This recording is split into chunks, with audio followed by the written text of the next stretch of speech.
Good morning. एक minute. Mask बघून अंगावर काटा आला का? कोरोनाचे भयानक दिवस आठवले असतील नाही का? नाही, तेव्हा आपण थोडा वेळ मास्क काढलं तरी चालायचं, कारण आपण घरात असायचो. पण आज परिस्थिती वेगळी आहे. आजचे पुण्याचे AQI म्हणजे एअर क्वालिटी इंडेक्समुळे मला हा मास्क काढायची जरा भीती वाटते. कारण AQI 0 ते 50 म्हणजे सेफ, 51 ते 100 म्हणजे ॲक्सेप्टेबल. पण पुण्याचा AQI 200च्या पार गेला आहे, म्हणजे व्हेरी पुअर अँड सिव्हिअर. आणि तुम्ही तुमच्या एरियातलं AQI आहे ना, नेटवर तपासू शकता.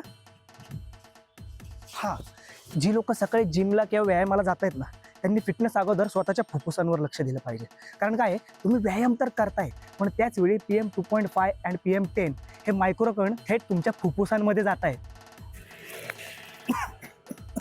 हे कण इतके लहान असतात की ते तुमच्या नाकात अडकत नाहीत, घशात अडकत नाहीत, तर थेट तुमच्या ब्लड स्ट्रीममध्ये म्हणजे तुमच्या रक्तात जातात.